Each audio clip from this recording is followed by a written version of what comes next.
Saya merasakan di saat teduh bersama kali ini itu ada pergumulan-pergumulan dosa di kalangan anak-anak Tuhan.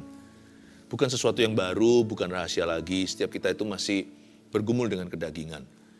Makanya saya ingin sekali membawa sebuah pesan yang sangat penting untuk memerdekakan. Karena anak Allah, Yesus Kristus sudah memerdekakan kita. Saya berikan judul, lepas dari kebiasaan buruk. Setiap kita punya kebiasaan buruk. Tidak tentu seksualita, tapi setiap kita itu punya yang namanya bibit bobot bebet, Adam dan Hawa. Dan kita harus ingat bahwa kita sudah ditebus oleh darahnya yang mahal. Dan jikalau kita melihat seseorang dibelenggu sama setan, kita harus lepaskan. Kalau kita melihat seseorang dibelenggu sama kebiasaan buruk, nah itu nggak bisa asal tengking setan. Ada beberapa hal yang perlu kita ketahui agar seseorang itu mindsetnya betul-betul dilepaskan oleh Tuhan. Dimulai dengan cara pandang, ya. Yang penting kita percaya dulu bahwa dalam Kristus ada pengharapan. Dalam Kristus ada sukacita. Dan dalam Kristus ada kemenangan. Buka bersama dengan saya Roma pasal yang ke-6 ayat 11 sampai 14. Judulnya mati dan bangkit dengan Kristus di Alkitab kita, tapi saya baca langsung ayat 11 saja. Demikianlah hendaknya kamu memandangnya, kata Paulus, bahwa kamu telah mati bagi dosa. Tetapi kamu hidup bagi Allah dalam Kristus Yesus. Sebab itu hendaklah dosa jangan berkuasa lagi di dalam tubuhmu yang fana, supaya kamu jangan lagi menuruti keinginannya. Dan janganlah kamu menyerahkan anggota-anggota tubuhmu kepada dosa untuk dipakai sebagai senjata kelaliman. Tetapi serahkanlah dirimu kepada Allah sebagai orang-orang yang dahulu mati, tetapi yang sekarang hidup. Dan serahkanlah anggota-anggota tubuhmu kepada Allah untuk menjadi senjata-senjata kebenaran. Sebab kamu tidak akan dikuasai lagi oleh dosa, karena kamu tidak berada di bawah hukum Taurat, tetapi di bawah kasih karunia. Katakan kasih karunia. Kasih karunia. Atau bahasa Inggrisnya grace. Kita diberi amazing grace, bukan crazy grace. Hati-hati dengan pengajaran yang agak liar di luar. Tentang kasih karunia itu kita bebas untuk berdosa. Toh Tuhan mengasihi dan mengampuni kita. I know. Tapi bayangkan kalau kita sama Tuhan itu mempelai pria wanita, pasangan suami istri aja di atas muka bumi. Pernikahan itu kan seumur hidup hingga kematian memisahkan. Asal bukan sesuatu sifatnya perselingkuhan, apapun pemisahan tidaklah bisa dibenarkan. Itu pun ada prosesnya ya, sekalipun kalau ada orang yang berselingkuh, mengkhianati pasangannya, kita selalu akan usahakan bagaimana caranya mereka dipulihkan. Tapi ingat ya, sekalipun pernikahan itu mengikat, kasih karunia itu kuat. Bukan berarti kita bisa semena-mena sama pasangan kita. Misalkan kalau saya ajak pasangan istri saya berantem tiap hari 3 kali kayak orang makan, pasti akan ada solusi lah. Bagaimanapun juga pasti akan ada kasih karunia untuk pulih-pulih lagi, sorry lagi. Tapi masa kita sengaja sih? Mana bisa pernikahan happy kalau kita sengaja menyakiti. Demikian pula persahabatan dengan kawan. Gimana bisa langgeng pertemanan kita kalau kita secara sengaja dan kita kurang peka. Dan bukan sengaja sih, tetapi kita kurang hati-hati. Anything that you value, you'll be careful with it. Apapun yang Anda hargai, pasti Anda dengan hati-hati menjaganya.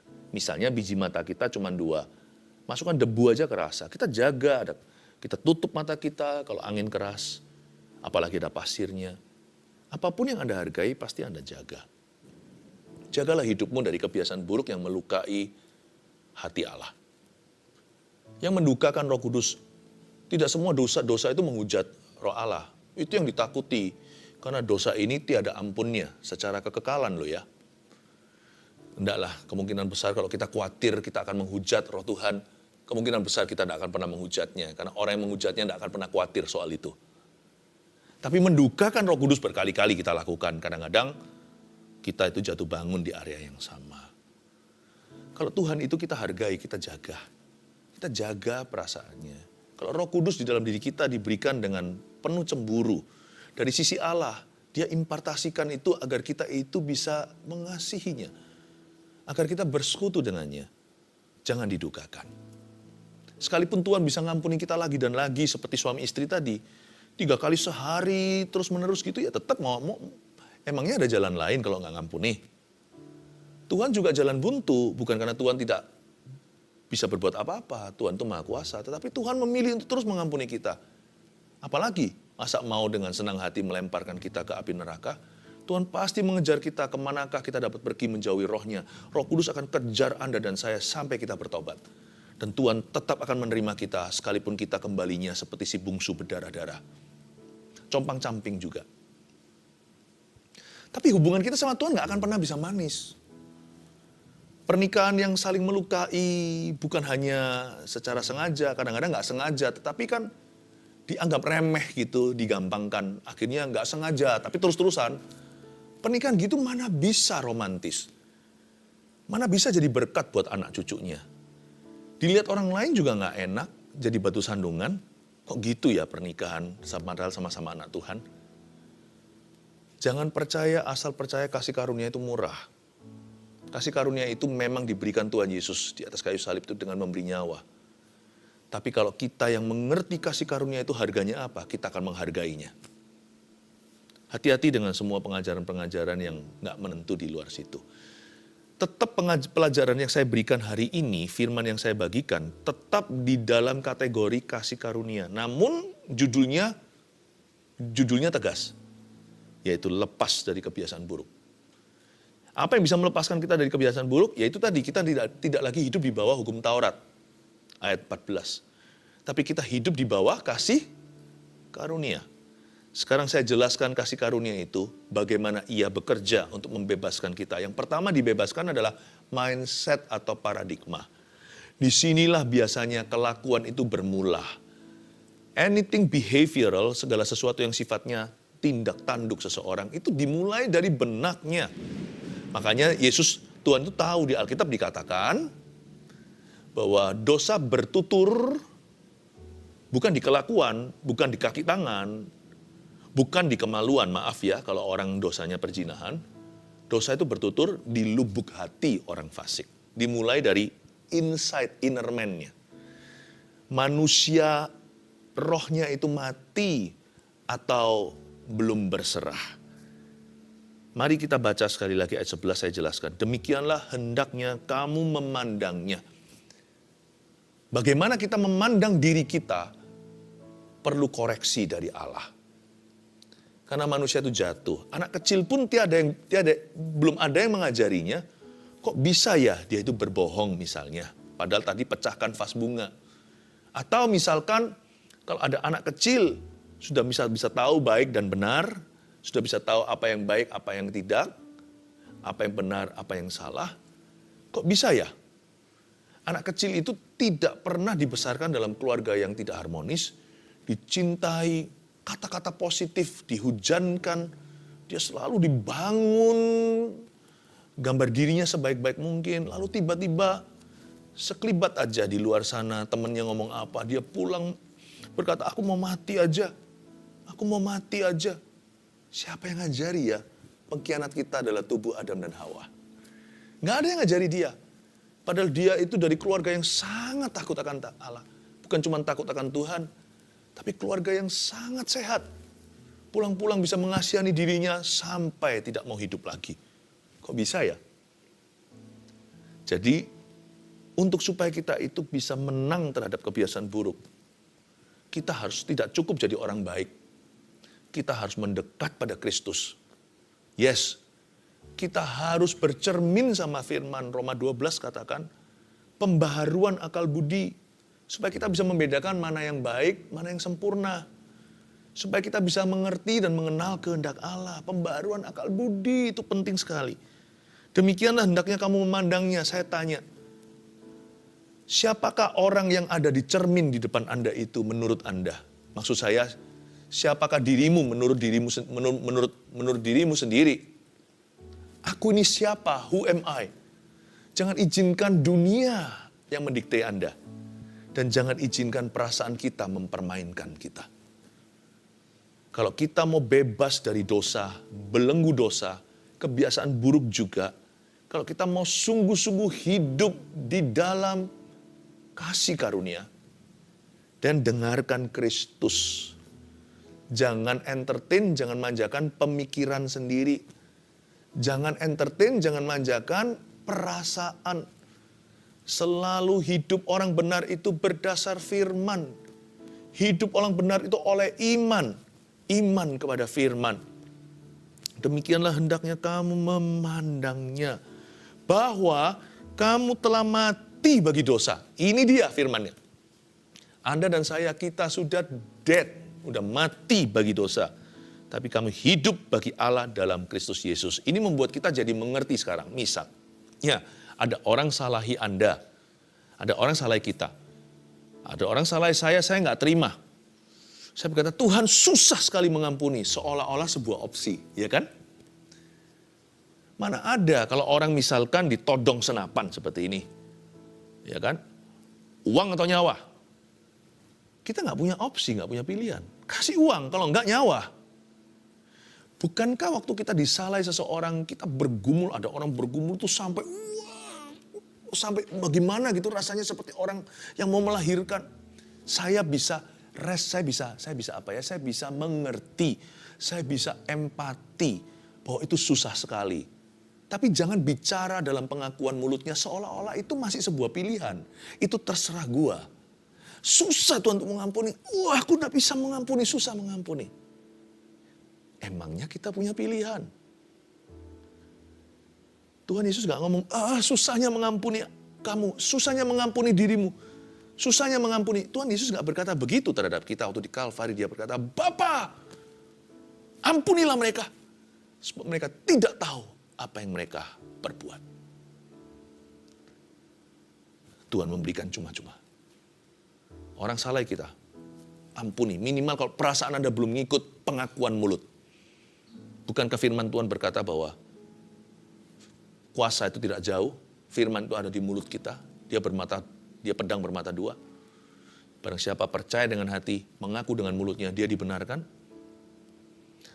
Kita nggak berkata, Tuhan, aku udah bisa ampuni dia, tolong aku. Bukan, pengakuannya salah. Itu berarti masih hidup dia. Tuhan, aku nggak bisa. Emangnya punya pilihan, bantu aku untuk mengampuni.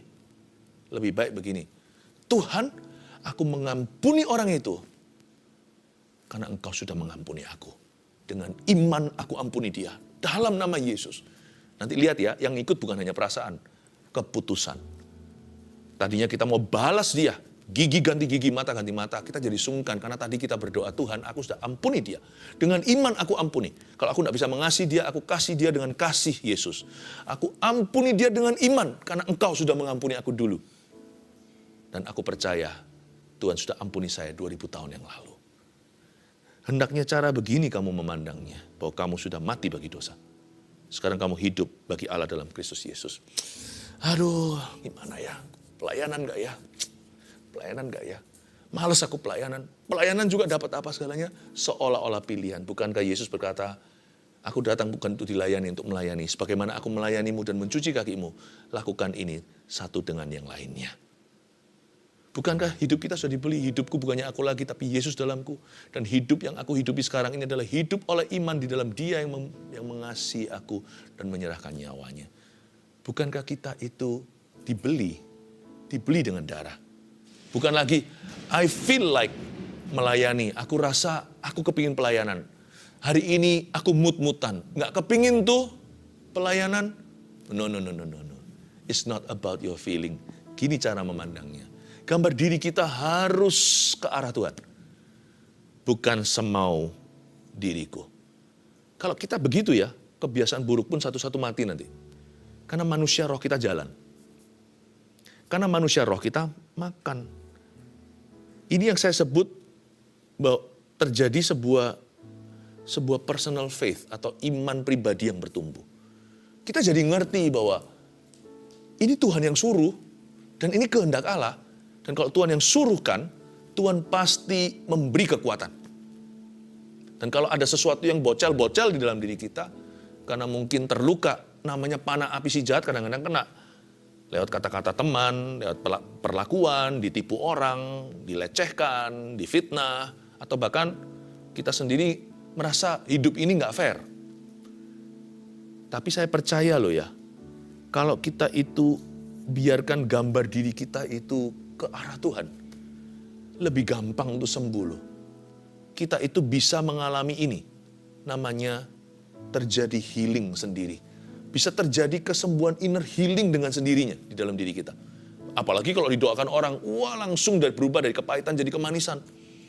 Didoakan orang itu langsung dengan mudah menerima urapan. Ada orang yang didoakan itu nggak mempan. Didoakan itu kayak seolah-olah jenis ini nggak bisa diusir kecuali doa dan puasa. Kita sebut nama Yesus saja sudah ngalir Roh Kudus dalam hidup kita. Please dikoreksi gambar dirinya. Lebih tepatnya paradigma your world view about life. Cara pandang kita tentang hidup ini. Mau tahu siapa orang yang di depan cermin saya setiap pagi sebelum saya ke kantor kerja, saya melihatnya? Orang itu sudah mati. Yang kulihat di dalam dirinya adalah kehendak Yesus setiap hari. Dan saya tinggal ikuti aja. Hidupku bukannya aku lagi. Orang itu sudah mati. Dia sudah dibeli. Bukan jadi budak, tapi jadi anak. Tapi nggak boleh kalah jadi budak. Budak itu bekerja karena terpaksa. Anak bekerja karena kasih. Budak itu taat karena takut.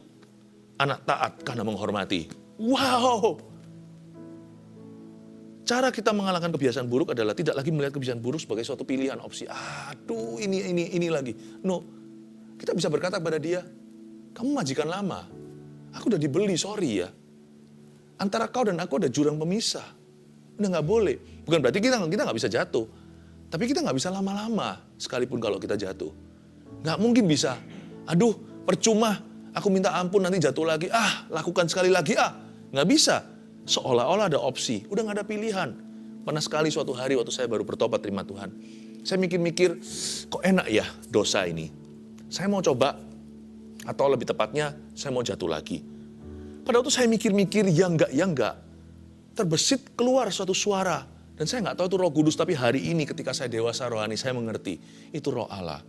Suara itu bunyi gini. Philip, seolah-olah kamu masih punya pilihan. Kaget saya. Siapa yang ngomong sama saya? Bukan audible sih, tapi jelas sekali. As if you still had a choice. Saya nangis langsung berlutut. Saya masih ingat kok waktu itu. In a public place, tapi saya nggak lihat orang lain. Tapi saya masuk ke mobil saya. Saya pulang ke rumah, saya berlutut. Saya berkata, Lord, I'm so sorry. Sorry Tuhan. Aku bertindak seolah-olah masih hidup. Aku hidup lagi. Tapi kan hidupku bukannya aku lagi. Demikian hendaknya kamu memandangnya. Bahwa kamu telah mati bagi dosa, tapi kamu hidup bagi Allah dalam Kristus Yesus. Ayat 12. Sebab itu hendaklah dosa jangan berkuasa lagi di dalam tubuhmu yang fana.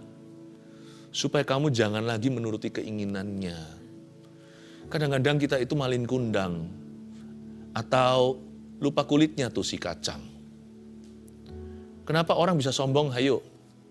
Karena dia lupa kalau dia itu berhutang sama Tuhan.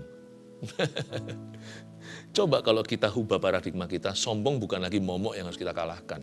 Otomatis rendah hati. Memang gak serendah-rendah, masih terus perlu direndahkan sama Tuhan. Perlu belajar rendah hati maksudnya di tangan Tuhan yang kuat. Supaya Tuhan meninggikannya. Tapi orang sombong itu musuhnya bukan kesombongan. Musuhnya pikun atau lupa.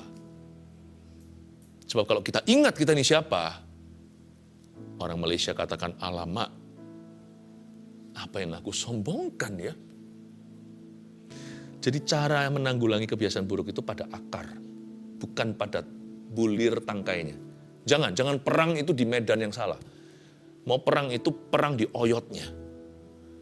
Pratanda kalau misalkan kalau kita demam itu kan mungkin ada virus, panas. Jangan hanya sikat gejala. Coba cari tahu duduk masalah. Duduk perkara kita mungkin bukanlah suhu tinggi itu. Meskipun 38, 39, apalagi kalau 40 itu mungkin demam berdarah. Coba tanya sama dokter, pergi ke dokter agar ditemukan biang keroknya. Mengapa aku bisa sombong hari ini? Kenapa aku bisa remehkan orang lain? Kamu kok gak sehebat aku. Why? Karena kita lupa panggilan kita. Bahwa kita diberi lebih ekstra supaya orang lain yang kurang kita angkat. Luar biasa ya. Saya ngerti sekarang, makanya itu tubuh dosa. Tidak lagi, dosa jangan berkuasa. Dosa itu bukan perbuatan. Dosa itu kuasa pikiran. Lalu keluar perbuatan. Misalnya kalau setiap hari kita lihatnya kekerasan, cepat lambat pasti kita berbuat kekerasan. Setiap hari lihatnya pornografi, ya pasti jatuhnya dalam percabulan. Makanya itu berdoalah sama Tuhan. Berdoa begini, saya kasih contoh ya, cara berdoa ya. Untuk lepas dari kebiasaan buruk. Ini bukan hafalan, tapi ambil prinsipnya. Tuhan, please break my bad habits. Tolong hancurkan kebiasaan burukku. Kecanduan terhadap pornografi misalnya. Atau kecanduan terhadap video games. Atau merokok, vaping, atau omong kotor, sumpah serapah, aku gak bisa berhenti nih rasanya. Ya, atau mungkin kekerasan, atau mungkin kesombongan, suka menghina orang. Aku tuh cenderung untuk naik pitam, tapi bukan pitamku yang naik. Yang lebih sering adalah naik egonya. Tuhan tolong aku Tuhan, hancurkan kebiasaan burukku, sehingga, nah ini sehingga ini kuncinya. Ini disinilah tubuh dosa kehilangan kekuatannya. Sehingga aku merasa tidak perlu melakukan itu lagi. Loh, tidak perlu bukan berarti nggak bisa loh. Hari ini pun kita yang udah penuh Roh Kudus, kalau kita mau jatuh dalam dosa, bisa. Kita masih ingat caranya. Agar saya merasa tidak perlu melakukan itu lagi. That I may feel that I do not have to do it again. I do not need to have it at all. Aku bahkan tidak perlu. Aku merasa aku tidak perlu pegang rokok itu lagi untuk aku happy. Aku bisa tanpa itu berbahagia. Atau vaping itu lagi. Atau narkoba. Nah ini bukan berarti kita jadi Pinocchio atau kita tiba-tiba dibuat tidak sanggup berbuat dosa. Tidak. Tapi tubuh dosa kehilangan kekuatannya. Yang tersisa hanyalah pilihan. Dan aku mau memilih untuk taat. Bukan berarti mudah. Kadang-kadang pun orang yang pernah mengisap barang-barang terlarang. Setiap kali lihat aja atau dengar aja mungkin bisa merasa gimana. Apalagi kalau tercium baunya ya kan. Mungkin juga dorongan seksualita. Namanya orang normal, hormonal. Kelihatan atau enggak kelihatan kadang-kadang hanya pikiran. Bisa kepingin melakukan sesuatu terhadap itu. Tetapi ingatkan aku bahwa aku enggak perlu itu semuanya. Nah kuncinya di mana? Ini juga menjadi suatu jawaban bagi orang tua yang anak-anaknya kecanduan ini, kecanduan itu. Supaya kita mengerti ternyata masalah kecanduan itu bukan terhadap benda. Bahkan bukan terhadap gambar atau image atau bayangan, bukan. Sebenarnya yang ginian itu subur di hati yang hampa. Jadi kita mengerti sekarang masalah, misalnya masalah youth anak muda hari ini. Itu lebih banyak ke loneliness sih. Bukan narkoba. Itu adalah pelampiasannya. Bukan ke pornografi, ke seks bebas. Itu orang membutuhkan intimasi karena mereka nggak dapatkan di rumah. Tidak bisa semerta-merta salahkan papa mama yang enggak. Tetapi kita harus mengerti dulu bahwa masalah kecanduan itu seringkali bukanlah kecanduan itu sendiri. Tapi hati yang lonely. Dan janganlah kamu menyerahkan anggota-anggota tubuhmu kepada dosa. Jadi ada yang namanya menyerahkan anggota tubuh ke dosa.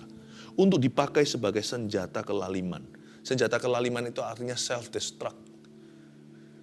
Bukan hanya menghancurkan orang lain, tapi dalam perjalanan menghancurkan orang lain itu kita hancurkan diri kita sendiri dulu. Itulah senjata kelaliman. Disinilah muncul semua macam dosa, masturbasi, segala sesuatu yang sekarang, yang dari zaman dulunya menjadi permasalahan wahid anak-anak muda. Dan janganlah kamu menyerahkan anggota-anggota tubuhmu, anggota tubuh kepada dosa untuk dipakai sebagai senjata kelaliman. Kenapa mereka menyerahkan tubuhnya, anggota tubuhnya kepada dosa untuk dipakai sebagai senjata? Karena mereka tidak punya visi dalam hidup mereka akan menjadi senjata Allah. Orang yang tahu bahwa hidupnya akan dipakai Tuhan biasanya lebih kuat berkata tidak pada tawaran dosa. Tapi orang yang tidak punya pegangan hidup dan tidak punya kasih papa mama lagi dan tidak punya aktivitas yang berguna, orang seperti itu cepat lambat pasti akan menyerahkan satu persatu anggota tubuhnya untuk dipakai oleh dewa kesia-siaan. Tetapi serahkanlah dirimu kepada Allah. Bagus ini. Serahkan diri kepada Allah. sebagai orang-orang yang dahulu mati, tetapi yang sekarang hidup, kita sudah tahu itu.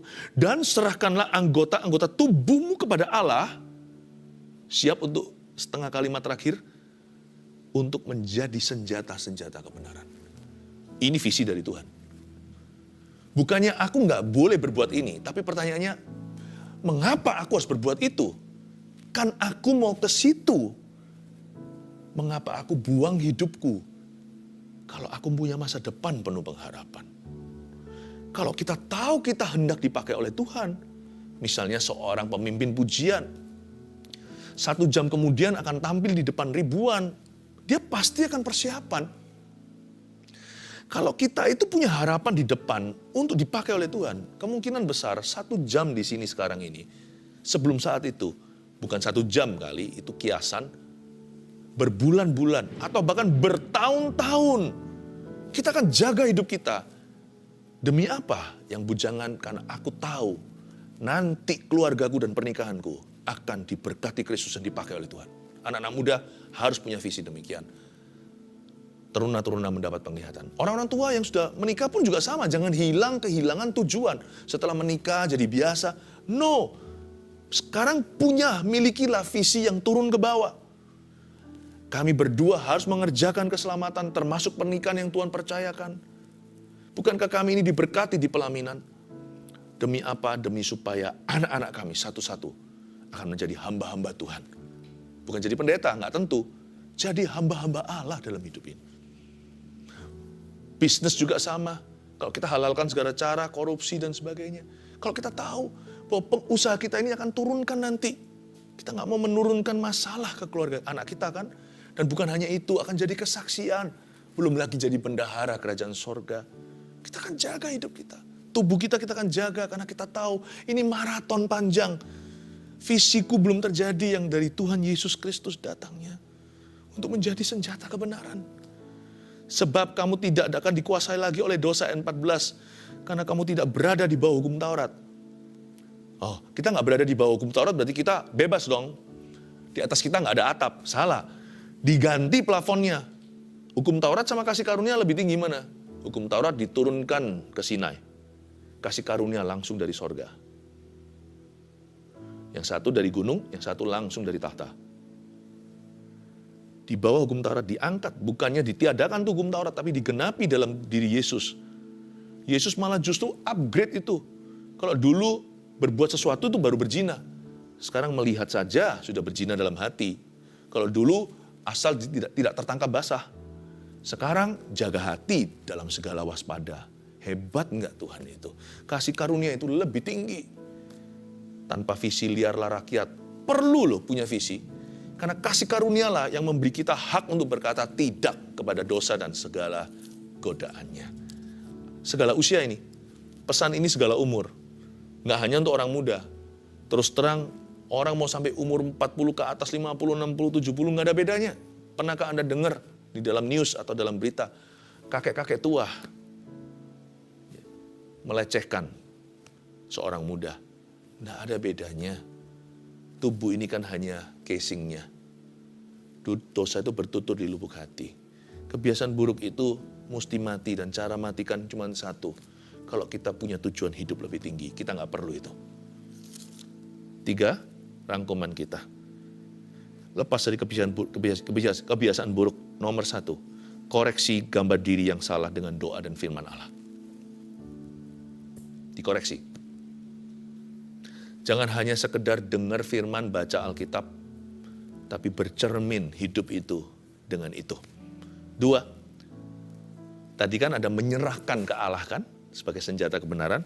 Gunakan waktu yang ada dengan bijaksana untuk perkara yang berguna. Gunakan waktu yang ada. Anggota tubuh diserahkan kepada Allah sebagai senjata kebenaran. Itu praktisnya gimana ya? Kan nggak mungkin saya berkata, Tuhan ku serahkan. Kuserahkan itu kan perlu lewat waktu. Misalnya pada saat saya boleh memilih saya mau tidur malas-malasan atau saya perlu berdoa. Nah kalau itu malam hari ya tidurlah. Tapi kalau itu pagi waktu-waktunya saat teduh ya saya mau berdoa. Aku serahkan ke Tuhan bukan pada kemalasan. Contoh, bukan pada dosa saja. Bukan pada dosa saja kita harus waspada. Pada saat saya melalui waktu saya mau gunakan waktu itu untuk perkara yang berguna, dan saya mau pakai waktu dengan sengaja dan bijaksana, sehingga anggota tubuh saya aktif untuk melayani Tuhan melalui Kronos atau melalui TikTok waktu. Jam 12, 1, 2, 3, 4, 5, sampai 12 lagi. Saya mau gunakan tubuh saya. 3, temukan sukacita dalam sebuah visi yang mulia untuk kerajaan Allah. Coba saya tanya, keluarga Saat Teduh Bersama, saya tanya secara pribadi, what is your vision? What is your ultimate vision? Visi kita ya adalah, tahun depan aku mau jadi, tahun ini aku mau jadi orang yang lebih baik lah, aku mau lebih sukses lah, aku bisa nabung, beli rumah, ya itu goal lah ya. Apa satu visi hidupmu yang Anda anggap sebagai visi mutakhir, visi terakhir? Dengan itu, untuk itu kau hidup, dengan itu kau mati. Atau kalau Tuhan datang lagi, apa itu? Belum ada? Carilah. Kalau saya mendirikan 1000 gereja lokal yang kuat, dengan umat Tuhan mengembalakan mereka sebaik-baiknya karena saya pendeta, dan memuridkan 1 juta murid. Itu visi saya. Untuk itu saya hidup, dengan itu saya siap mati. Dan setiap hari saya pikirkan hanya itu. Jaga kesehatan untuk itu, jaga kekudusan untuk itu, dan tentunya untuk keluarga yang bersama-sama dengan saya, untuk membuat itu terrealisasi, terjadi. Dan seluruh keluarga Gereja Mawar Syaron tercinta dan keluarga Saat Teduh juga. Jadi nanti ini tolong ditulis ya di komentar. Nanti ya. Ada 3 ini poin, nanti tolong tuliskan. Kira-kira gambar diri apa yang salah selama ini Anda punya, yang Anda ingin Tuhan, yang hari ini dikoreksi sama Roh Kudus. Tuliskan. Yang pertama ya, saya selama ini merasa bla bla bla, tapi Tuhan ubahkan cara pikiran saya. Lalu gunakan waktu yang ada dengan bijaksana untuk perkara yang berguna. Kira-kira apa yang ke depan Anda mau lebih sering lakukan? Misalkan, tuliskan. Lalu yang ketiga juga, tuliskan visi hidupmu satu itu apa? Aku mau lewat karirku, nanti aku bisa memberkati banyak orang miskin. Lewat karir saya, aku bisa membangun gereja-gereja. Ikut terlibat dalam penyebaran firman Tuhan. Misalnya, tuliskan itu. Nanti lihat ya, itu sebagai catatan Anda. Kami baca tidak baca, itu nggak sepenting Anda yang menuliskannya, membaca dengan mata sendiri. Saya percaya itu akan menjadi pegangan Anda. Kebiasaan buruk apapun juga, pasti akan sirna. Tidak ada kata sukar kalau kita bisa menghayati firman hari ini. Haleluya. Haleluya.